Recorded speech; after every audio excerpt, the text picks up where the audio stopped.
Chicken की ऐसी recipe देख के ही मज़ा आ गया। वाह, बिस्मिल्लाहिर्रहमानिर्रहीम। फिर आपकी खिदमत में आलू चिकन की रेसिपी लेके हाजिर हुए। सबसे पहले तेल को गर्म करेंगे। जैसे हमारा तेल गर्म होता है तो हम प्याज ऐड करेंगे। याद रखो कि मैंने 3 अदद प्याज लिए हैं। 3 अदद बड़े साइज़ को प्याज को अच्छी तरह ब्राउन कर लेंगे।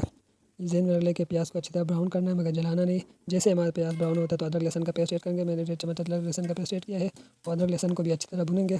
थोड़ा सा पानी ऐड करेंगे ताकि हमारा प्याज जल न जाए और प्याज को अच्छी तरह मैश करेंगे। अदरक लहसुन को अच्छी तरह मैश करेंगे। अब हमारा अदरक लहसुन और प्याज मैश हो गए तो हम टमाटर ऐड करेंगे। टमाटर मैंने तकरीबन 3 अदद बड़े साइज़ के लिए है। टमाटर को भी अच्छी तरह मैश करेंगे। ये बात ज़हन में रख ले, जितना हमारा मसाला अच्छा बनेगा तो सालन भी उतना ज़्यादा अच्छा बनेगा। नमक आप अपने टेस्ट के हिसाब से ऐड करें।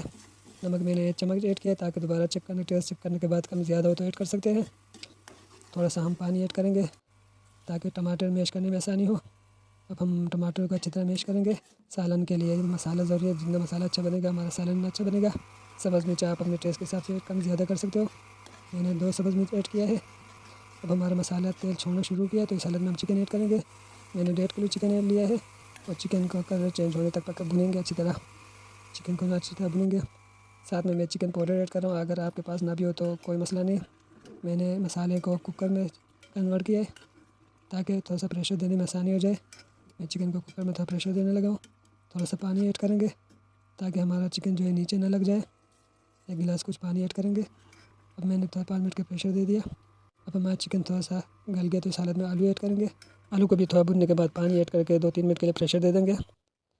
प्रेशर मैंने दिया है, अब आलू भी हमारा पक गया है। अब इस हालत में हम सब्ज़ धनिया ऐड करेंगे। मैंने गरम मसाला ऐड किया है, अब हल्की आंच में मैंने रखा है। आखिर में सब्ज़ धनिया के साथ पेश करेंगे। वीडियो पसंद है लाइक कमेंट और चैनल को सब्सक्राइब करें। अपने दोस्तों के साथ शेयर करें। शुक्रिया।